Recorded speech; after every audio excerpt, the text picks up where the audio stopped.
जय हिंद फ्रेंड्स। काफी समय से हम लोग एग्रीकल्चर ऑप्शनल पर वेरियस वीडियोस बना रहे हैं जिनका फायदा आप लोगों को मिल भी रहा है। बट अब गोइंग फॉरवर्ड हम लोग क्या करेंगे, हम एग्रीकल्चर का एक एक यूनिट लेंगे और उस पूरी यूनिट को इन टोटलिटी हम लोग कवर करेंगे। मैं अपने लिए भी टारगेट सेट करूंगा और आप लोगों के लिए भी, ताकि एक डिसिप्लिन वे में हम पूरा एग्रीकल्चर ऑप्शनल कवर कर सकें। आप लोगों को इसका फायदा ये होगा कि आप सिर्फ इन लेक्चर्स को देखकर एग्रीकल्चर ऑप्शनल पूरा तैयार कर सकते हैं। उसके अलावा आंसर राइटिंग प्रैक्टिस होती है। पीवाईक्यूज हम लेक्चर में डिस्कस करते ही हैं। हम आपको कुछ क्वेश्चंस देंगे जिन्हें आप लिखकर हमारे टेलीग्राम ग्रुप पर डाल सकते हैं और हम उसे इवेल्युएट करेंगे। इस तरह पूरा एग्रीकल्चर ऑप्शनल इस चैनल पर हम आपका कवर करवा देंगे। ठीक है दोस्तों, तो इसी कड़ी में जो पहली यूनिट हमने सेलेक्ट की है वो है इरिगेशन।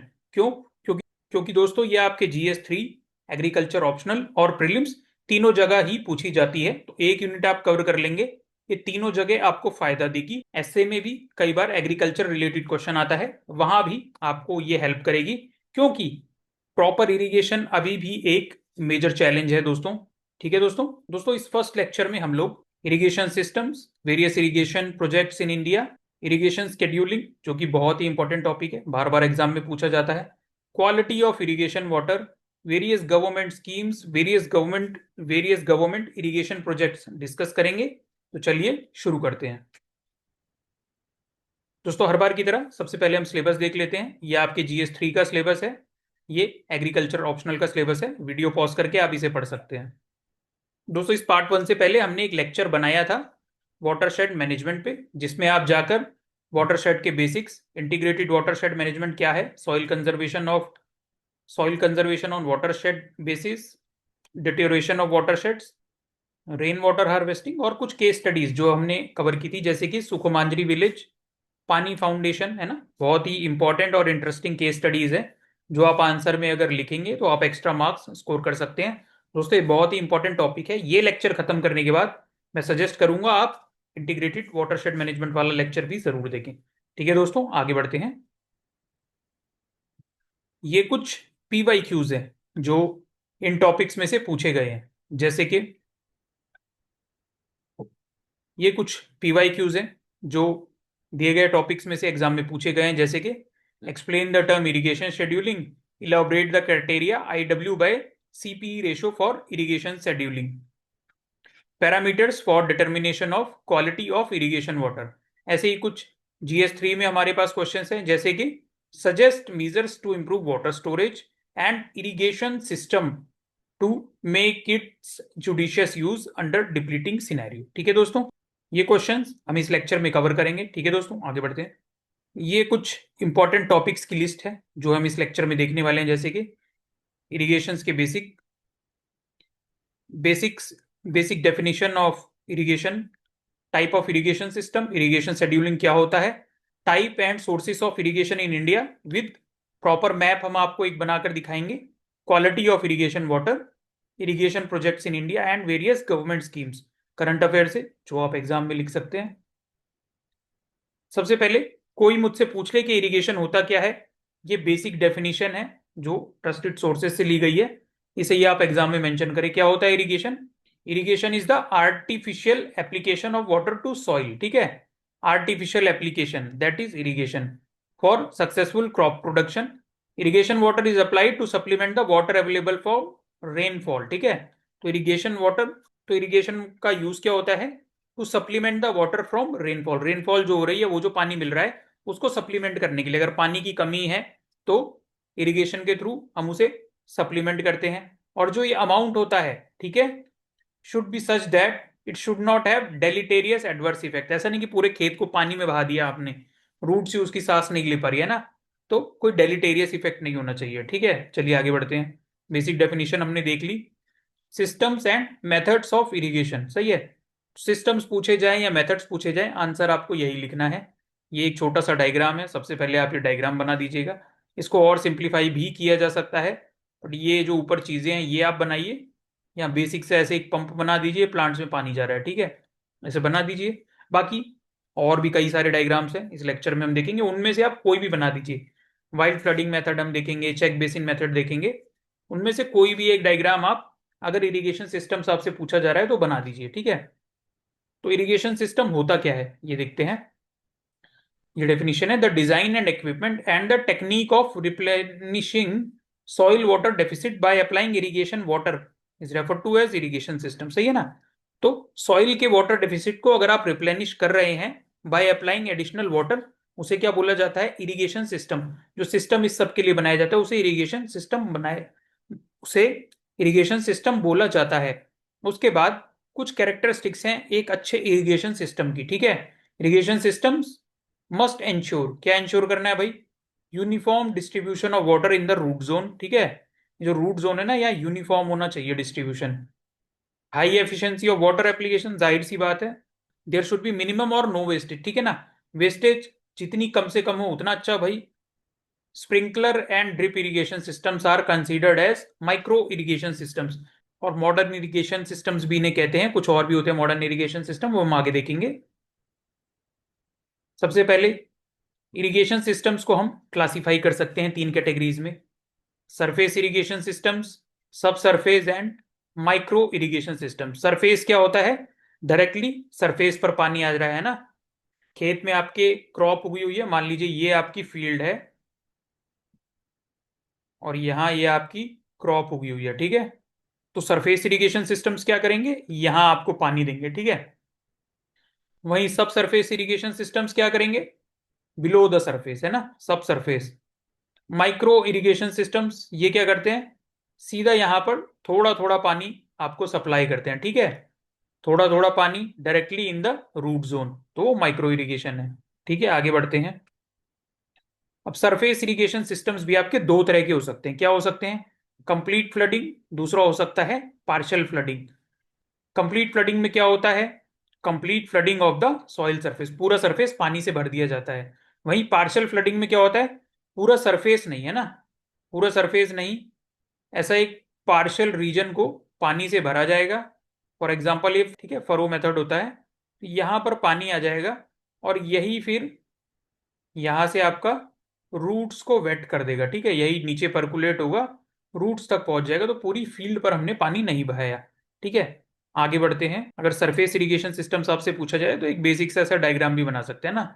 ये एक वाटर सोर्स है, ये कैचमेंट एरिया है, पानी यहां से निकल रहा है, ये फील्ड्स हैं, पानी ये पूरा का पूरा ऐसे फ्लड कर दिया जा रहा है, ठीक है? This is what surface irrigation systems are. अब सरफेस इरिगेशन सिस्टम्स में कंप्लीट फ्लडिंग में हम कुछ टाइप्स देख लेते हैं, ठीक है? कंप्लीट फ्लडिंग, ये कुछ टाइप्स देख लेते हैं: wild flooding, border strip method, check and ring basin, ठीक है? रिंग बेसिन मेथड भी होता है, आगे देखेंगे हम। वाइल्ड फ्लडिंग में क्या होता है? सबसे सिंपल, आपने गांव में देखा होगा, एक ट्यूबवेल चल रही है या एक वाटर का सोर्स है, यहाँ पर आपका सोर्स है, यहाँ से कई सारे चैनल्स बना दिए जाते हैं और उन चैनल में से फिर एक सब चैनल बनाया जाता है जो आपकी फील्ड में जाता है ना। ये आपकी फील्ड है, ये ट्यूबवेल होगी मान लीजिए, आपने देखा होगा, सबसे कॉमन है, इंडिया में यूज होता है। Wild flooding, main supply channel है, यहाँ से ऐसे आउटलेट्स बना दिए, ये डिच बना दी, ये पूरा खेत में फैल जाता है, ठीक है? इसे वाइल्ड फ्लडिंग कहते हैं। सूटेबिलिटी, कहाँ पर ये सूटेबल है? When irrigation water is abundant and inexpensive, ठीक है ना? राजस्थान में मेथड नहीं चलेगा भाई, पानी की ऑलरेडी कमी है, लोग आपको पीटेंगे। वैसी जगह नहीं, जहां पानी अबंडेंट है वहां ये चलेगा। एफिशिएंसी इसकी ऑलरेडी कम होती है, ठीक है? एडवांटेज देख लेते हैं।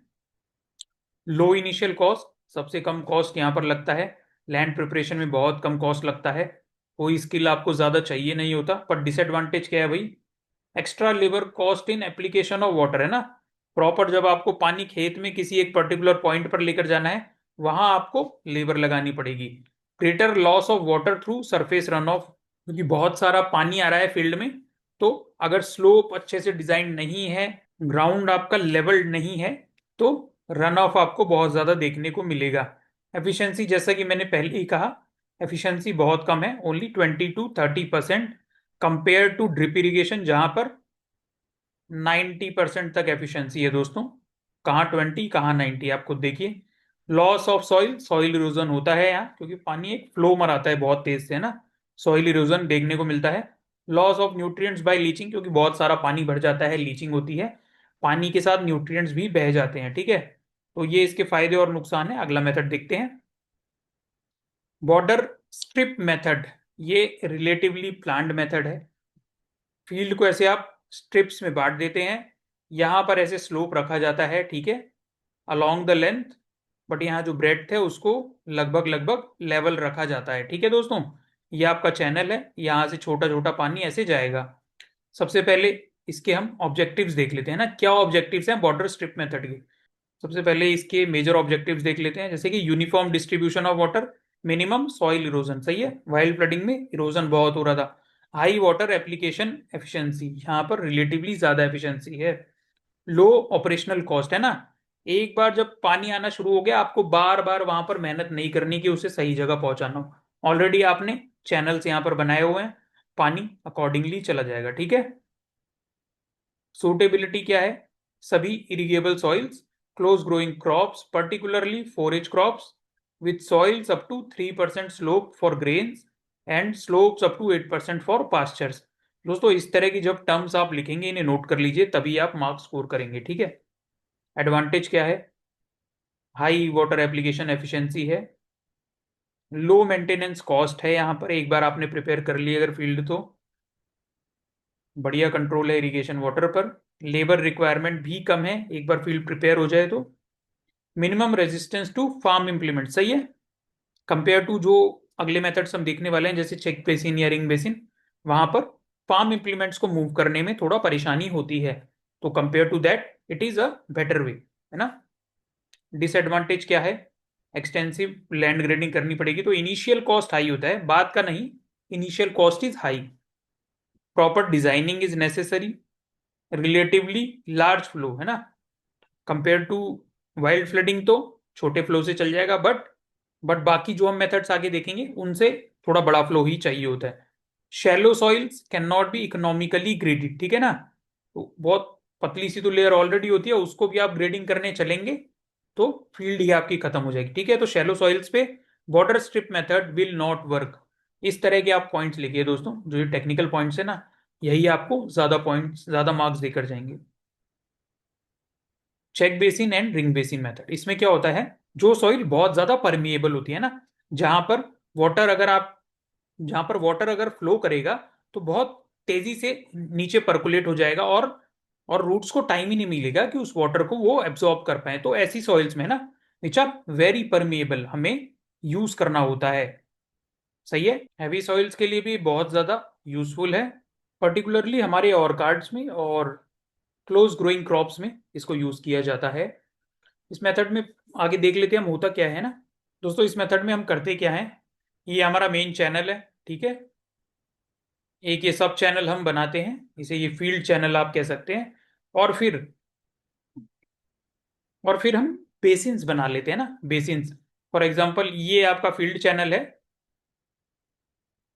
ये आपने एक रिंग बेसिन बना दिया है ना, पार्ट्स में डिवाइड हो गई फील्ड आपकी, ये बेसिन हो गए। अब पानी यहां से जाएगा और पूरा इसको फ्लड कर देगा, ठीक है। तो grains, forage crop, close growing crops, orchards, वहां पर हम इसे यूज करते हैं, ठीक है। यूज मैंने बता दिया, जहां पर सॉइल इज वेरी परमिएबल, और if it is the heavy soil वहां पर हमें इसे यूज करना है। एडवांटेज क्या है, good control over irrigation water, high efficiency, uniform water application है ना, पूरा आपने फ्लड कर दिया तो यूनिफॉर्म एप्लीकेशन होगा, low maintenance cost, erosion control from irrigation and rainfall है ना, बंड्स बने हुए ऑलरेडी इरोजन कंट्रोल होता है। बट डिसएडवांटेज क्या है भाई, एक तो लेबर आपको चाहिए अगर आपको ये बनाने हैं बंड्स, तो फिर हिंडर द मैकेनाइजेशन, आपकी मशीनरी इसमें इजीली मूव नहीं कर पाती है, जो बंड्स बनाए हैं मशीनरी को इजीली अलाउ नहीं करते मूवमेंट करने के लिए, लार्ज फ्लो इज रिक्वायर्ड, पूरा फ्लड करना है हमें इसे, extensive land grading is required, ठीक है। आगे बढ़ते हैं, कंप्लीट फ्लडिंग के हमने 3 मेथड्स देख लिए, कौन कौन से, wild flooding, border strip method, check basin and ring basin.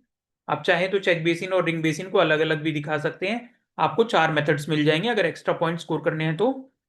फिर हम फरो मेथड की बात कर लेते हैं, ये पार्शियल फ्लडिंग का एक एग्जांपल है ना। अब इसमें देख लेते हैं क्या होता है। In this method water is allowed to flow in furrows, thus only a part of surface is wetted, है ना। ये मान लीजिए आपकी फील्ड है, ठीक है, इरिगेशन चैनल है ये मान लीजिए आपका इरिगेशन चैनल है और ये आपकी फील्ड है। फील्ड में हम ऐसे ये फरोज बना देंगे ना, ऐसे आपको समझ नहीं आएगा, ये हमारी फरोज हैं, ठीक है। फरोज एक्चुअल में कैसे दिखती हैं, वो इस तरह की होती हैं कुछ। ये फरोज हैं, ये फरोज हैं। अगर आप इसका क्रॉस सेक्शन देखेंगे तो कुछ ऐसी दिखेगी, एक डिप्रेशन सा। ये आपकी फील्ड है पूरी, ये फील्ड है जहां क्रॉप ग्रो की है, साइड में ये फरो है, ठीक है। तो water is allowed to flow in the furrows, तो पानी यहां पर फ्लो करेगा आपका, ऐसे है ना। साइड में पूरा आपने क्रॉप्स लगा रखी होंगी इसके ऊपर, ठीक है। यहाँ पे क्रॉप्स लगी है, ये क्रॉप्स लगी हैं। वाटर फरो में से होके lower end of the field की तरफ जाएगा, which are placed at parallel distance according to optimum crop spacing for lateral movement of water. Furrow का ये डिस्टेंस होना चाहिए फरोज में। और water applied through furrow moves upward in the ridge later later into the root zone, ठीक है। Water applied through furrows move upward in the ridge, ठीक है ना। फरो में वाटर जाएगा, वो वहीं से अपवर्ड हो जाएगा, रूट जोन में अपने आप पहुंच जाता है through various forces of soil and water, ठीक है। अब फरो मेथड या पार्शियल फ्लडिंग का जो हम मेथड देख रहे हैं, इसका एम क्या है mainly, induce minimum downward movement beyond the root zone, सही है। तो रूट जोन से नीचे जो मूवमेंट है हमारी, उसको मिनिमाइज करने के लिए हम पार्शियल फ्लडिंग यूज कर रहे हैं। आगे इसे डिजाइन कैसे करना है वो दिया हुआ है ना। For example, length of furrow 25 meter और इससे लेस होनी चाहिए for garden crops, and as much as 500 meters for field crops. तो length of the furrow width slope सब वेरी करेगी डिपेंडिंग ऑन द क्रॉप। इनमें से ये कुछ एग्जांपल्स दिए हुए हैं, वो आप रट सकते हैं और एग्जाम में आपको लिखना पड़ेगा, ठीक है। एग्जाम्पल आप लिखेंगे तभी आप स्कोर करेंगे। डायग्राम इज अ मस्ट, सही है। Suitability of this method is best for potato, sugar cane, sugar beet and other row crops, ठीक है। Row crops is the keyword here. ये एक फॉर्मूला है, कैसे, maximum size of stream permissible for any of the furrows is determined by Q is equal to 10/S, जहां Q क्या है, S क्या है, S for slope, Q is stream size in US gallons, ठीक है। तो ये सारा आपको लिखना है, बढ़िया से लिखना है, याद करना है, तो आपको नंबर मिलेंगे पूरे, ठीक है। आगे बढ़ते हैं। एडवांटेजेस और डिसएडवांटेजेस देख लेते हैं। एडवांटेज क्या है भाई, very high water application efficiency, evaporation कम हो जाएगा, है ना। और इरोजनल लॉसेस बहुत कम हो जाएंगे। डिसएडवांटेज क्या है, हाई लेबर कॉस्ट है, एक स्किल्ड काम है ये। Ridges and furrows offer resistance for movement of machinery, जाहिर सी बात है। सब सरफेस इरिगेशन, ठीक है। तो कहीं कहीं पे हमारी सॉइल स्लोप टोपोग्राफी इस तरह की होती है जो डायरेक्टली बिलो द सरफेस हमें वाटर अप्लाई करने के लिए मदद करती है, वहां पर हम सब सरफेस इरिगेशन का यूज करते हैं। ये देख रहे हैं आप, ये आपकी क्रॉप है ऊपर, ये नीचे रूट्स हैं, डायरेक्टली ये पाइप जा रही है, यहीं से ये पानी छोड़ेगी ऐसे, इरिगेशन वाटर यहाँ से डायरेक्टली वो रूट जोन में हमें मिल जाएगा। बट ये हर जगह यूज नहीं हो सकता, टोपोग्राफी वैसी होनी चाहिए, वैसी सॉइल होनी चाहिए, थोड़ा एडवांस सिस्टम है, वैसा स्किल भी होना चाहिए, कैपिटल भी होना चाहिए, तब आप इस सिस्टम को यूज कर सकते हैं, सही है। तो बेसिक डेफिनेशन देख लेते हैं।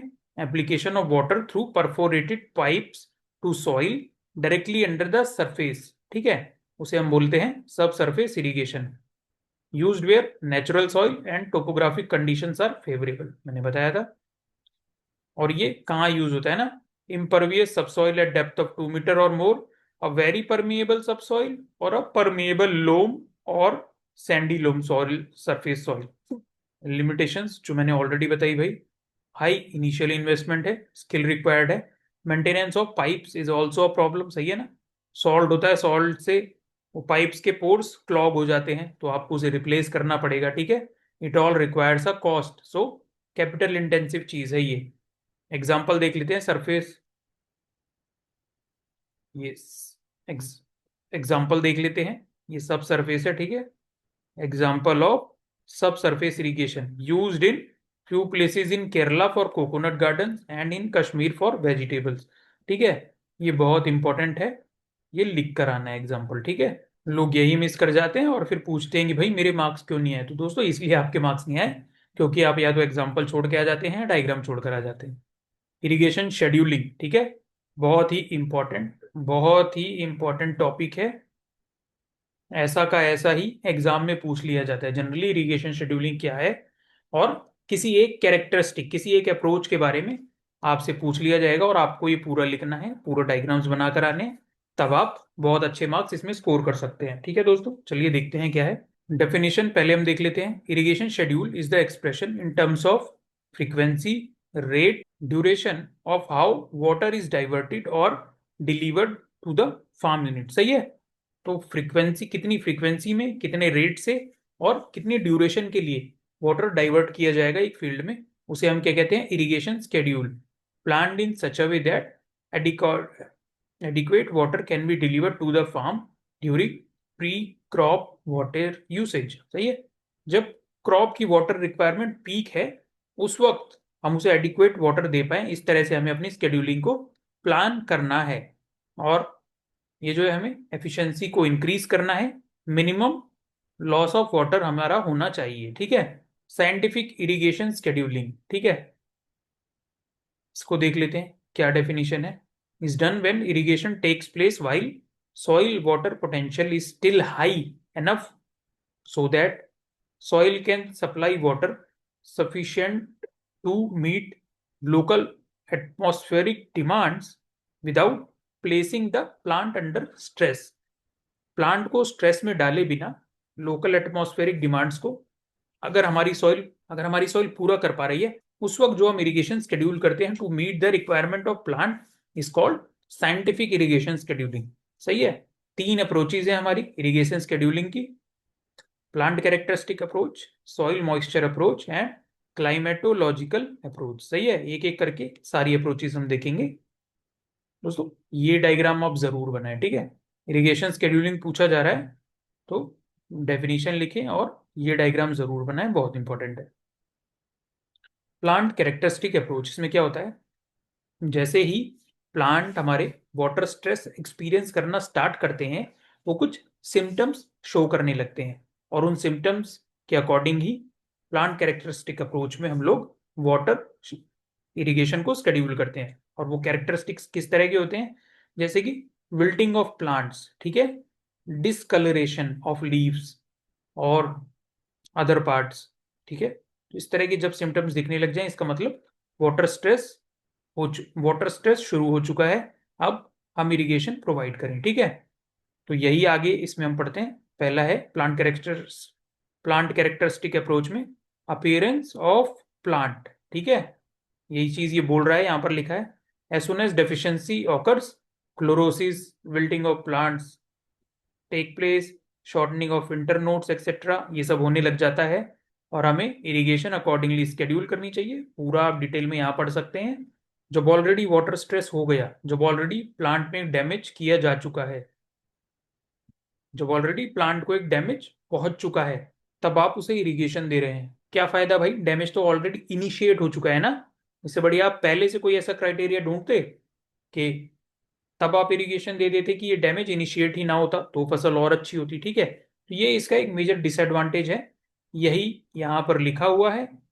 और एक चीज ये लिखी है कि भाई अगर डिफॉर्म हो जाता है प्लांट किसी भी तरह से due to lack of water और वाटर स्ट्रेस, तो पेस्ट अटैक के लिए वो वल्नरेबल हो जाता है, न्यूट्रिएंट डेफिशिएंसीज आ जाती हैं। ठीक है, ऑल्टर्ड प्लॉट टेक्निक, इसमें क्या होता है दोस्तों, ये दूसरी प्लांट कैरेक्टरिस्टिक अप्रोच में ही एक टेक्निक है, इंडिकेटर प्लांट्स यूज होते हैं जिसे आप फील्ड में लगा देंगे, compare to your main crop, ये जल्दी वो सिम्टम्स शो करना शुरू कर देंगे और जैसे ये सिम्टम्स शुरू करेंगे आप इरिगेशन दे देंगे अपनी फील्ड में और आप इरिगेशन प्रोवाइड कर देंगे और वाटर स्ट्रेस भी नहीं होगा और इरिगेशन भी प्लांट्स को मिल जाएगी। Example of indicator plants is sunflower. ठीक है, sunflowers are grown in association with the crop, or 2 into 2 into 1 meter size plot is dug and sand is thoroughly mixed with the soil। A heavy population of indicator plant is grown in the plot। ठीक है, since they are more sensitive to water deficit act as a criteria for scheduling irrigation। जिस but अगर indicator plants आपने लगाए हैं जिस भी plot में, उसका डिजाइन अगर प्रॉपर नहीं है तो एक इनकरेक्ट पिक्चर भी ये कभी कभी पोर्ट्रे कर देता है, तो वही यहां पर हमने मेंशन किया हुआ है।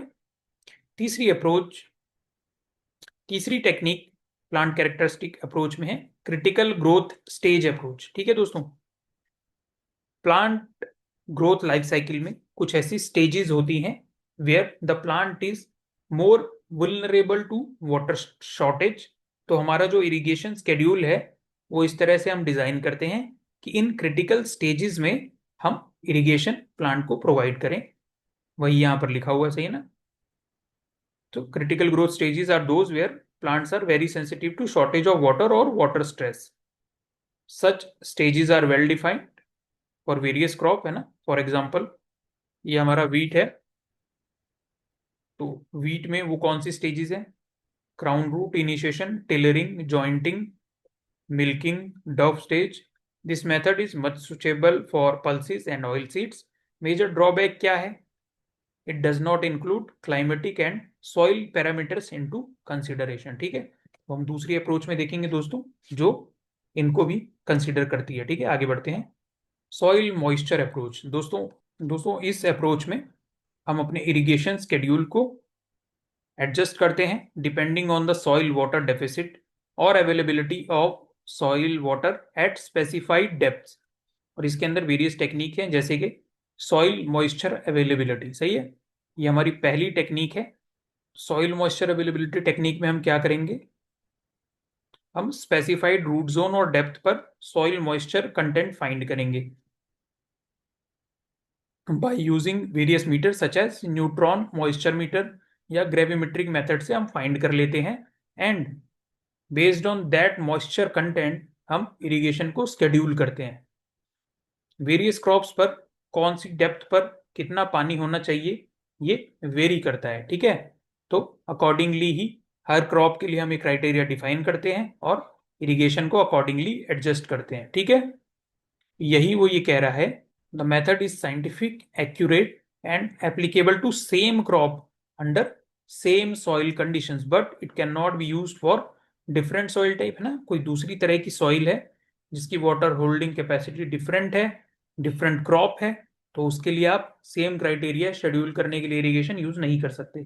सही है, तो सबके लिए वेरी करता है, सबके लिए आपको एक्सपेरिमेंट्स के थ्रू फाइंड करना पड़ेगा। सॉइल मॉइस्चर अवेलेबिलिटी के बाद अगली जो हमारी टेक्निक है दोस्तों, ये पहले हमने देखा था, ये वो टेक्निक्स नहीं है, ये प्लांट कैरेक्टरिस्टिक अप्रोच का पार्ट है, यहाँ गलती से आ गया है।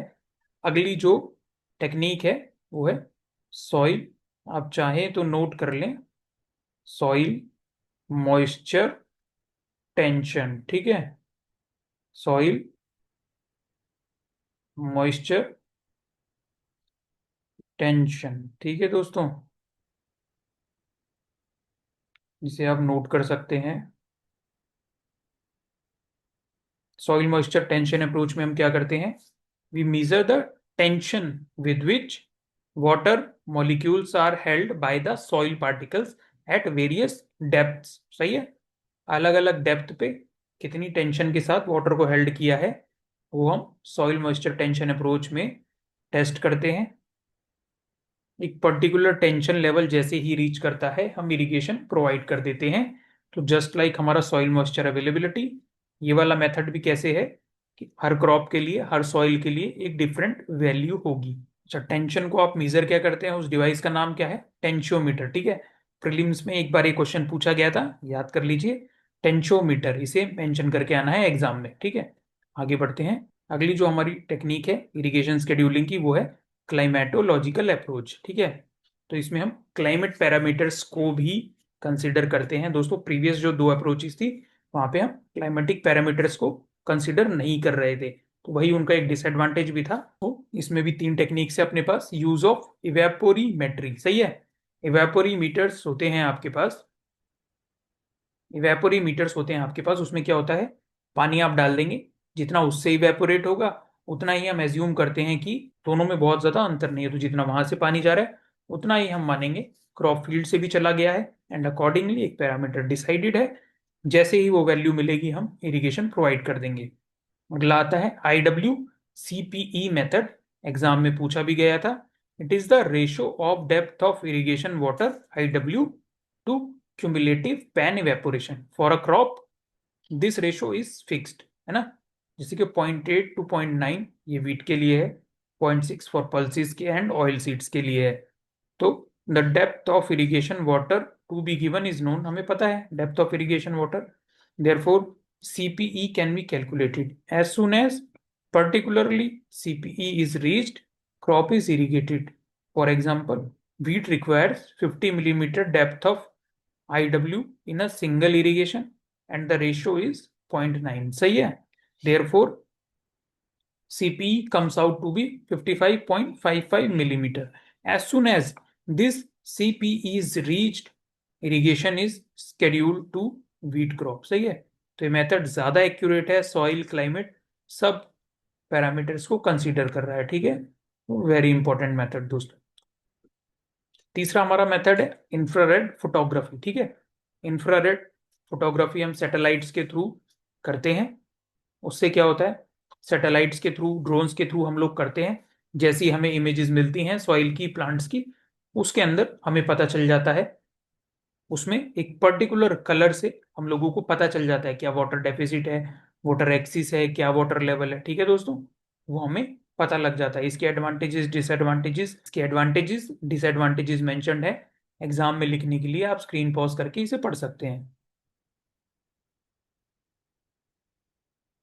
दोस्तों अगला जो हमारा मेजर टॉपिक है वो है क्वालिटी ऑफ इरिगेशन वाटर. ठीक है, क्वालिटी ऑफ इरिगेशन वाटर दोस्तों बहुत ही इंपॉर्टेंट टॉपिक है जीएस के लिए और एग्रीकल्चर ऑप्शनल के लिए. ठीक है, अब देखिएगा, प्रीवियस ईयर्स में पूछा भी गया है और आगे भी ये पूछा जाएगा, क्योंकि एक ही मेजर चैलेंज है जो इंडिया फेस कर रहा है. ठीक है दोस्तों, सबसे पहले हम डेफिनेशन देख लेते हैं. Irrigation water quality refers to its suitability for crop growth based on chemical, physical and biological properties. तो हमारी क्वालिटी के लिए कुछ ऐसी चीजें हैं जो पर्टिकुलरली पॉइंट ऑफ कंसर्न है, जो क्वालिटी को डाउनग्रेड करती हैं. वो है salinity, sodicity, toxic ions like boron and chloride and pollutants which are industrial effluents. ठीक है दोस्तों, ये सारे पॉइंट्स आपको लिखने हैं. Quality of irrigation water. ठीक है, सेलिनिटी जैसा कि हमने कहा ये डाउनग्रेड करती है हमारी क्वालिटी ऑफ इरिगेशन वाटर को. तो salinity hazard measured as electrical conductivity. Low salinity इतना है, हाई सेलिनिटी इतना है, इसके बीच में रहेगा तो मिडल लेवल है. ठीक है, बहुत सारी ये क्लासेस भी हैं. इन सभी पैरामीटर्स को कंसिडर करते हुए सबसे ऊपर वाली गुड है ना. इलेक्ट्रिकल कंडक्टिविटी 2 से कम है, sodium absorption ratio and RSC. सही है, ये भी वैसे ही पैरामीटर है. Sodium absorption ratio predicts soil permeability issues. ठीक है, indicates alkalinity risk, residual sodium carbonate. उसके अलावा कुछ टॉक्सिक आयंस हो सकते हैं हमारे इरिगेशन वाटर में, जैसे कि बोरोन, अगर ये 3 ppm से ऊपर हो जाए तो हार्मफुल हो जाता है. Chloride, fluoride. ठीक है, ये कुछ टॉक्सिक आयंस है, अगर ज्यादा मात्रा में है ये आपके इरिगेशन वाटर में तो हार्मफुल है वो इरिगेशन, तो वो हार्मफुल है, क्वालिटी को खराब कर देंगे. पीएच रेंज, ये हमारी आइडियल पीएच रेंज है. तो इन सबको कंसीडर करते हुए सॉइल्स को कुछ क्लासेस में बांटा हुआ है, जैसे कि गुड सॉइल है, ईसी 2 से कम होना चाहिए, एसएआर सोडियम एब्जॉर्प्शन रेशो 10 से कम होना चाहिए, आरएससी है ना, ये तीसरा जो रेजिडुअल कार्बोनेट है वो 0.2 वो 2.5 से कम होना चाहिए. ऐसे ही बोरोन, पीएच, इसके बेसिस पर भी कुछ क्लासेस हैं और कौन सी गुड है कौन सी बैड है वो सब मेंशन रहता है. बट एग्जाम में आए तो आप ये पैरामीटर्स लिखिए, ये quality classes of irrigation water आप लिख दीजिए. इनमें से कुछ लिख दीजिए, सब लिखने की जरूरत नहीं है. जैसे गुड लिख दिया, हाईली एल्कली लिख दिया, बीच वाला एक लिख दिया. ठीक है, सब लिखने की आपको जरूरत नहीं है. इंडियन जो सोर्सेज हैं उनकी वाटर क्वालिटी कैसी है, सबसे पहले तो सोर्सेज देख लेते हैं हमारे कौन कौन से हैं.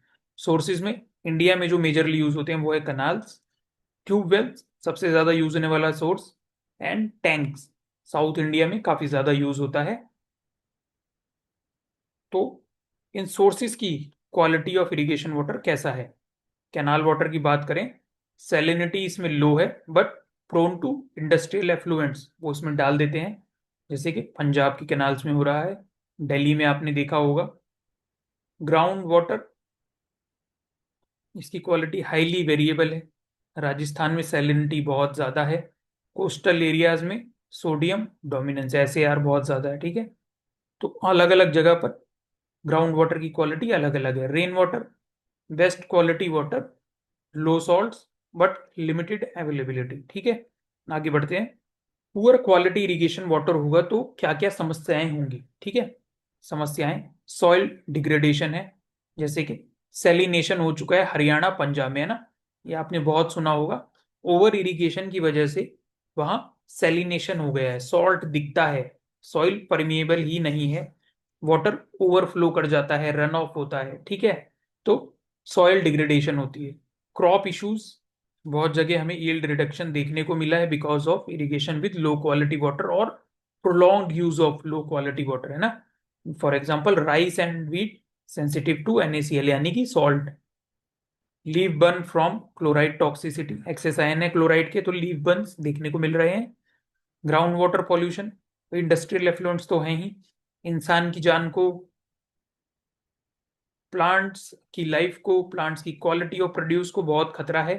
जब आप इन प्रोडक्ट्स को खा भी लेते हैं, तरह तरह की बीमारियों का खतरा आपको हो जाता है। ठीक है, इसलिए बीमारियां भी बढ़ रही हैं क्योंकि इंडस्ट्रियल एफ्लुएंट्स बिना ट्रीट किए कैनाल्स में, आपके वेरियस वाटर रिसोर्सेज में बहा दिए जा रहे हैं। तो ये सब पॉइंट्स हमें लिखना है ना, problems of using poor quality irrigation water. अच्छा, मैनेजमेंट प्रैक्टिसेस वो कौन सी हैं अगर क्वालिटी पुअर है तो उसको इंप्रूव करने के लिए क्या मैनेजमेंट प्रैक्टिसेस हैं।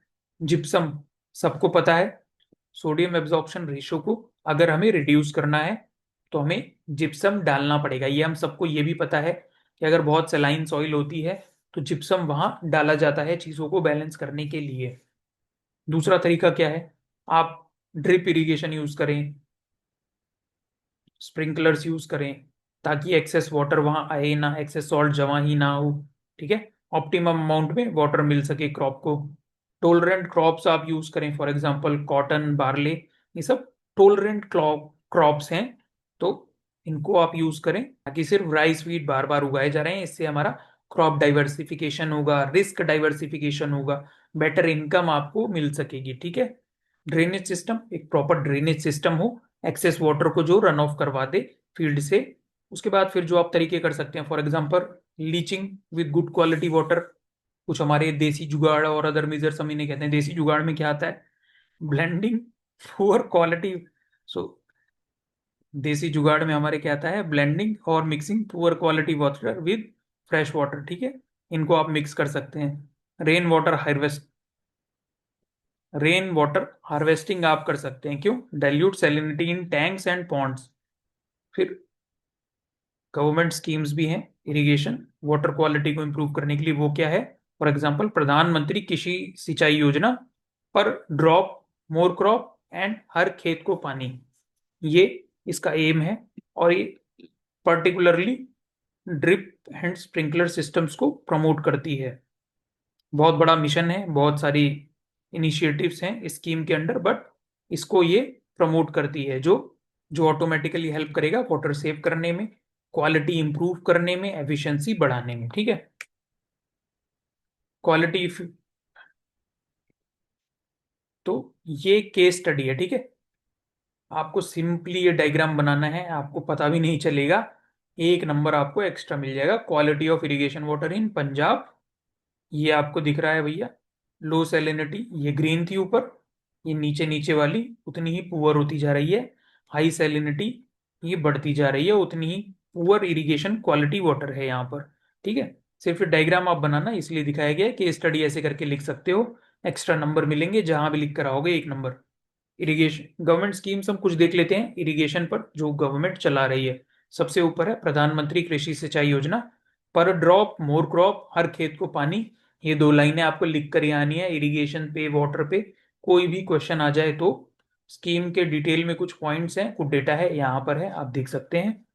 अटल भूजल योजना क्या है, ये दूसरी स्कीम, ग्राउंड वाटर को रिचार्ज करना है ना, वाटर स्ट्रेस्ड एरिया में स्पेशली।